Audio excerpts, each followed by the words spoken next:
টালমাটাল পরিস্থিতি বিসিবিতে, একের পর এক ঘটনায় দিশেহারা ক্রিকেট বোর্ড। সমাধান কোথায়?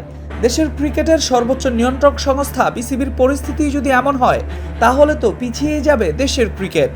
দেখার কি তাহলে কেউ নেই? ঢাকার ক্লাব সংগঠকদের সঙ্গে দীর্ঘদিনের দ্বন্দ্বে দেশের ঘরোয়া ক্রিকেট কার্যত স্থবির হয়ে পড়েছে। অনিশ্চয়তায় রয়েছে ঢাকা প্রিমিয়ার লিগও। এছাড়া একের পর এক পরিচালক পদত্যাগ করছেন বোর্ড থেকে। সেই সাথে মরার উপর খাড়ার ঘা, বিসিবি নির্বাচন নিয়ে চলছে তদন্ত।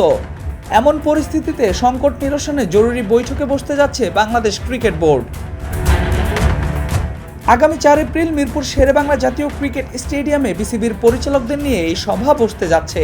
বোর্ড সভাপতি আমিনুল ইসলাম বুলবুলের নেতৃত্বে আয়োজিত এই বৈঠকে সরাসরি উপস্থিতির পাশাপাশি অনলাইনেও যুক্ত হওয়ার সুযোগ থাকছে পরিচালকদের।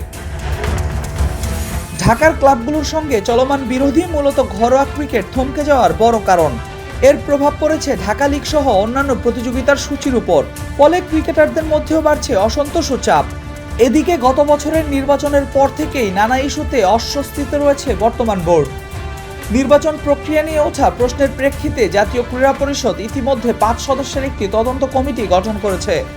কমিটি কাজও শুরু করেছেন এবং বেশ কজন পরিচালকের সাক্ষাৎকার নিয়েছে।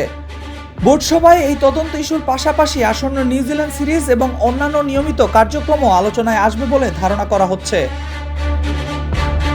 এর মধ্যেই বোর্ডে অস্থিরতা আরও বেড়েছে একাধিক পরিচালকের পদত্যাগে। সর্বশেষ আজ লজিস্টিক অ্যান্ড প্রোটোকল কমিটির চেয়ারম্যান এবং এনএসসি মনোনীত পরিচালক ইয়াসির মোহাম্মদ ফয়সাল ব্যক্তিগত কারণ দেখিয়ে পদত্যাগ করেছেন। বৃহস্পতিবার সকালে তিনি সভাপতির কাছে পদত্যাগপত্র জমা দেন। ক্রমাগত পদত্যাগ ও প্রশাসনিক জটিলতায় চাপে রয়েছেন বিসিবি সভাপতি আমিনুল ইসলাম বুলবুল।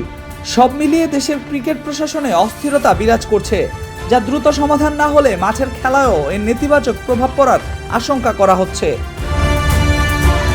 Al Mahmud Fahim, BD ক্রিক time.